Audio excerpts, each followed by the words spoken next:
Anybody that lives in Canada today knows how expensive things have gotten. I'm sure it's the same all over the world, but it's pretty bad here from my own experience. And let's watch what these guys have to say about it. I'm actually lucky to be in a small town outside of Edmonton, so the houses are still kind of affordable here.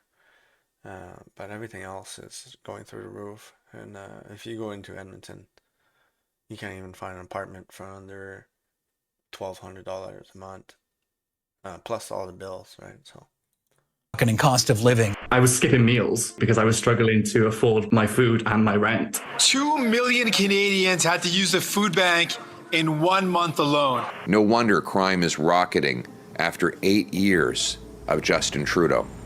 Canada is worse than you think. Just 2 years ago, a simple two-bedroom apartment in Toronto cost on average $2,400. And how can you afford that? How can you afford a $2,400 a month for an apartment? Well, probably plus the bills, right? Like the gas, power, water, stuff like that. Electricity. I mean, I think I said that. But like internet, and then you got your phone bill, like your mobile phone bill. 2,400 Canadian dollars. Wow. Today, that's 3,300. Oh. An average Holy man. That's increase of 25% per year, and that's not an outlier. I just found out my rent's gonna be increased from $2,100 a month to $2,400 a month for a one-bedroom condo in Toronto. One-bedroom condo. I thought it was bad in Edmonton. I knew it was bad in Toronto. Same with Vancouver, it's really bad. In most Canadian cities, you would need to earn at least double the minimum wage to afford a one-bedroom apartment, and you can forget about buying.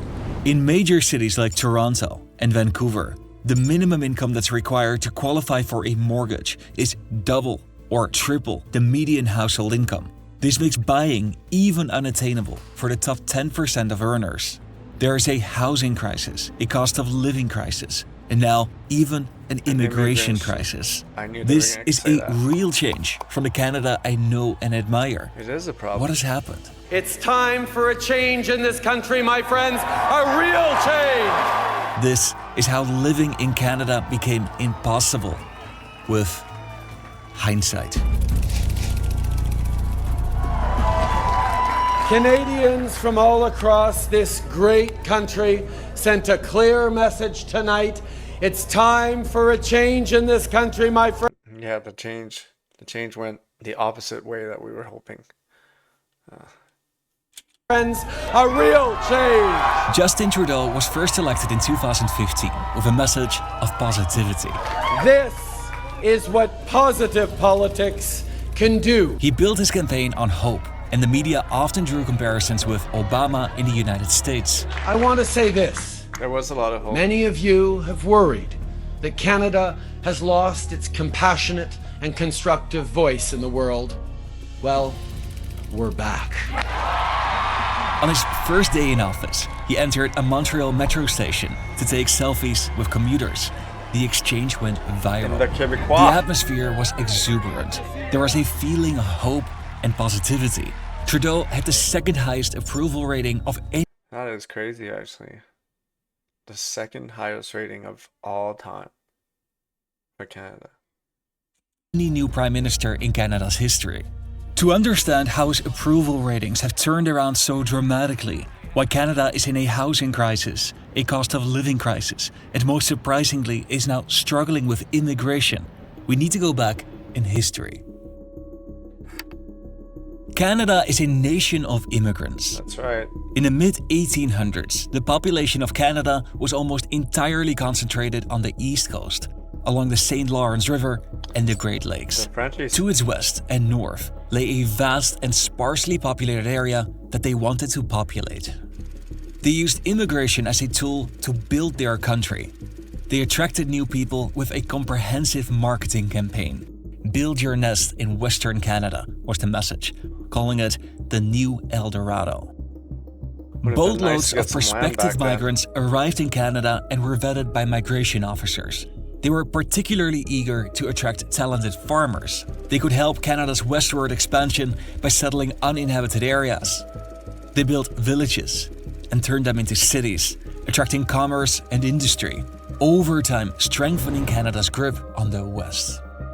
By 1920, population centres had emerged all along Canada's southern border.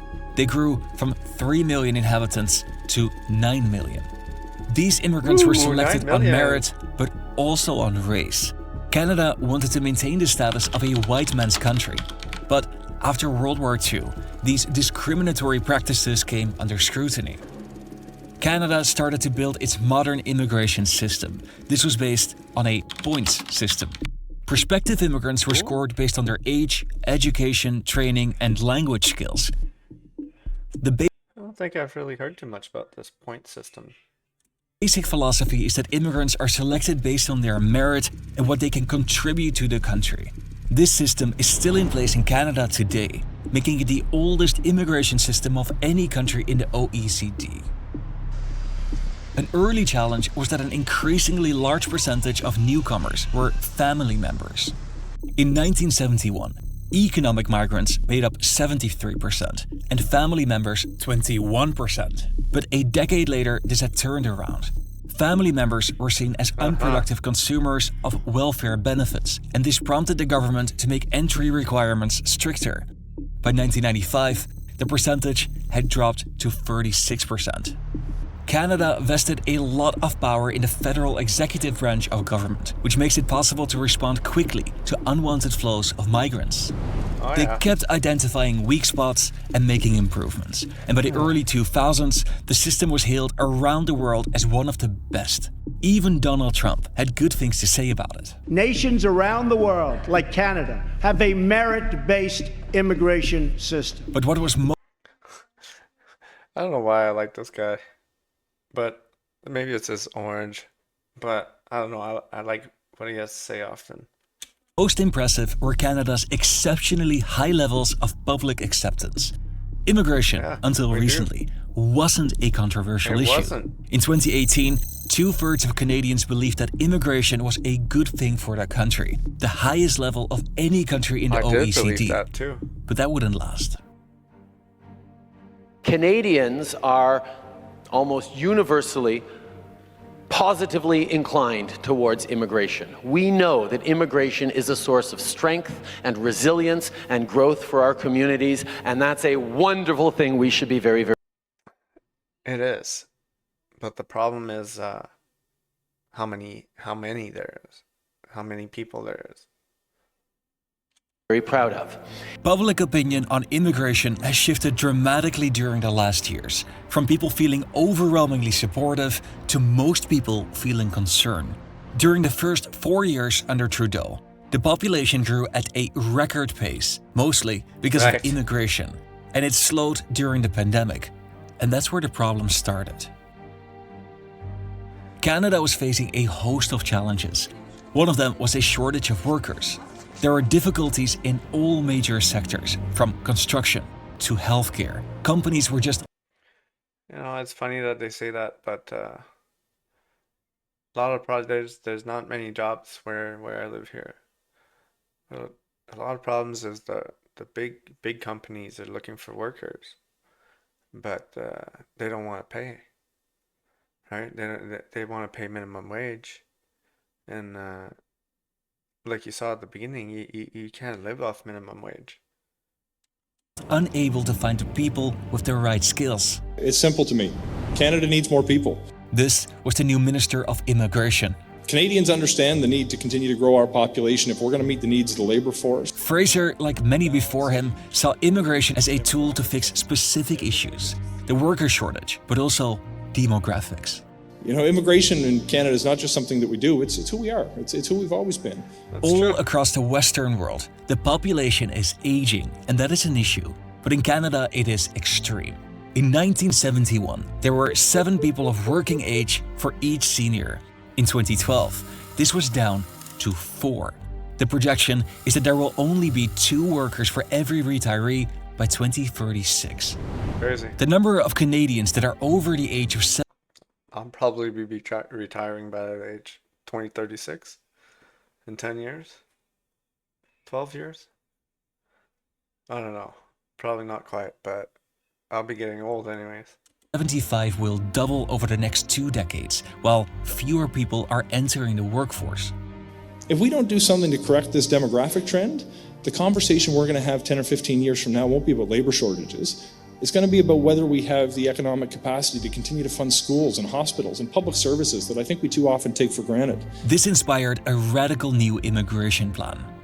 In 2022, Canada had set a record population growth, and they announced to welcome 465,000 permanent residents in 2023, 485,000 in 2024, and 500,000 in 2025. Wow. And we are staring at one of the greatest economic opportunities of our time when people around the world are looking to move, and Canada has become the world's top destination for people who are thinking of leaving their country of origin to pursue economic opportunity elsewhere. They saw immigration as a race for global talent, and they had every intent on winning. Their target was to have economic migrants make up 60% of newcomers, an ambitious goal. And they particularly targeted workers in sectors with the highest demand, like healthcare, skilled trades, manufacturing, and technology. But when these plans were announced, immigration offices were already 2 million resident applications behind on their work, and there was already a shortage of housing. When you talk about the housing crisis that we're facing, which we are facing, one of the limits on creating more housing is... You know, I work in the housing development construction side, and let me tell you, there could be, in the bigger cities, there's a bit of work going on, but again, like I mentioned earlier, is these companies just don't want to pay the workers. A lot of people don't want to work because they just don't want to pay. Right? The companies are trying to pocket all the money, and the workers get nothing, and you can barely afford your rent. But they want to build more houses, but they don't want to pay. So it's like a snowball effect type thing. The challenges on having enough construction workers and... But Trudeau and his cabinet members saw immigration as the solution, not the problem. And in 2023, Canada's population grew with the fastest rate in almost 70 years. Wow. This was the fastest growing population of any country in the OECD. More extreme voices, like the Century Initiative, lobby to grow Canada's population to 100 million by the end of the century. The plan was endorsed by a former prime minister, and lobbyists included several advisors to Justin Trudeau and his cabinet members. We have a population that is aging. We need people to arrive with their talents, with their hopes, with their dreams, with their capacities to work hard, to build our communities, to build our future. Public opinion was shifting.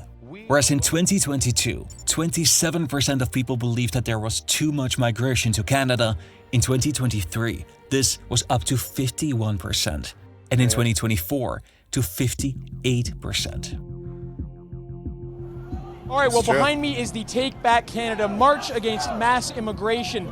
In July 2024, there were protests. There's a lot of disaffected Canadians here who feel like the government has not been listening to them. This was an unusual sight in Canada. And what happens to the election in 2025? Is mass immigration going to become the main issue in the election, or are politicians going to try to run away from it like they seem to be doing right now? In 2025, there are federal elections in Canada, and Trudeau might lose his seat. 2 broccoli heads was $11.44. $11.44 at Save On Foods in Langley. That's Langley.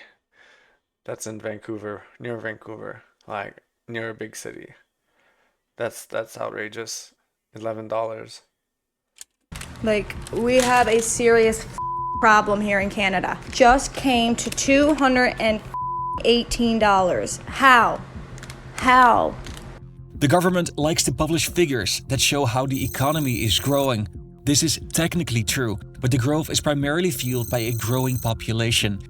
Per capita growth is down, along with individual living standards. This apartment is 750 square feet, and I pay $4,300 a month. People are working 3 jobs just to live in this city. It's actually crazy, and they're still struggling to pay their bills. There is a clear mismatch between how fast Canada's population is growing and how long they need to supply housing and service infrastructures like healthcare and schools. This affects all layers of society, but this is most acutely visible in the cost of housing. Okay, we need to talk rent increases because this is getting out of hand. Would you pay $800 a month to share a bed with a stranger? That's what this Vancouver listing is offering. The most vulnerable people are people with little to spare, Just for like the bed. students.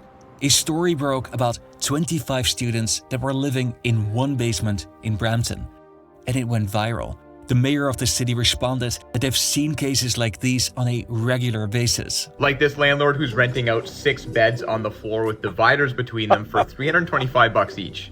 The number of temporary residents, which includes temporary workers but also international That's the students, problem, though, have is that increased the dramatically. owners are In just trying to bank, 2022, they numbered it's too much. 1.4 million. And in 2024, this had doubled to 2.8 million. Public opinion had now turned against Canadian immigration policies, and for the first time, it had become a controversial topic. Trudeau, with elections coming up, needed to act. Prime Minister Justin Trudeau is promising a massive federal program to deal with the housing crisis in Canada. So today, we are releasing the most comprehensive and ambitious housing plan ever seen in Canada. He put Sean Fraser, former Minister of Immigration, in charge of housing. I know we're going to solve the housing crisis because I know what Canadians are capable of. These decisions were vilified in the comment section on YouTube. It's crazy that people believe the guy that got us into this mess is the guy that's gonna get us out. Too little, too late. You cannot be the solution to the problem you created. The reality is different parts of the country have seen different challenges. In addition to population growth, there have been supply chain constraints that have driven up the cost of building. We're trying to address a 30-year lack of investment in affordable housing, and we're soon going to hit a bottleneck with the productive capacity of the Canadian workforce to build the homes we need. We can build the homes. Fraser is in an awkward position. Perhaps The builders letting don't in wanna 9 pay. million new Canadians before homes were built for them had a little to do with this problem. Everything went up during COVID. A majority of Never people went now back down. disagreed with immigration policies. They were angry and frustrated by the cost of living crisis, and immigrants felt that they were unfairly portrayed as the cause of the problem. They miscalculated the how much immigrants they want. They miscalculated how much housing they have, how much they could accommodate over here, and now they are blaming all it on us. Trudeau's approval rating dropped in September 2024. My dot at 33% there. Yeah, I don't think he's going to do good on this election here. He's been in power for a while now anyways. It's probably time that there's a little bit of a change here. To just 33%, and only 26% favored him as the Prime Minister. He had to turn this around. Bonjour tout le monde. Good morning, everyone. In a moment, Minister Miller will be detailing our immigration plan. Before he does, I want to say a few things. Canadians are justifiably proud of our immigration system. It has made Doesn't our sound like economy it. the envy of the world. It's how we've built strong, diverse communities. It's how we've demonstrated that differences can and must be a source of strength, not a source of weakness for communities and society. Today, we're announcing that we will reduce the number of immigrants we bring in over the next 3 years, which will result in a pause in the population growth over the next 2 years. Trudeau announced that they'll change course. They'll lower the number of new arrivals to slow population growth. He admitted he was wrong. We didn't get the balance quite right. When he took office, there was already a 3-decade-long lack of investment in affordable housing.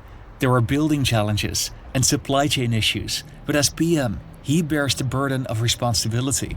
It was his choice to allow entry to such large numbers Look of at that immigrants, candle. growing the population It's and like adding pressure to 3 the times housing the market. time- the The size of affordability of 2015. housing and the cost of living in general are very visible signs of a deteriorating living standard. In 2019, 19% of Canadians felt that Canada was extremely unequal. That is now up to 38%. To the question whether the cost of living is now worse, Well, there's There's no question about it. The cost of living is worse in the last 5 years. The number rose from 66% in 2019 to 84%. 84%. That's quite up there. In 2024, and I'm still just scratching the surface. Canada. This was a real change. I hope that you learned something or found this video entertaining. Yesterday, I had a call with somebody from YouTube that helps me with any questions that I have. What I'm trying to do here is build a strong brand and to provide the best value for you as a viewer. But one of the things that she told me is that 95% of regular viewers on the channel are not subscribed. And I hate to ask it, and how do you guys feel? Are you guys feeling the pinch? Did your rent go up? I got lucky. I bought a house, but my mortgage is fixed for a bit. So at least I'm safe for a little bit. You guys let me know what you think.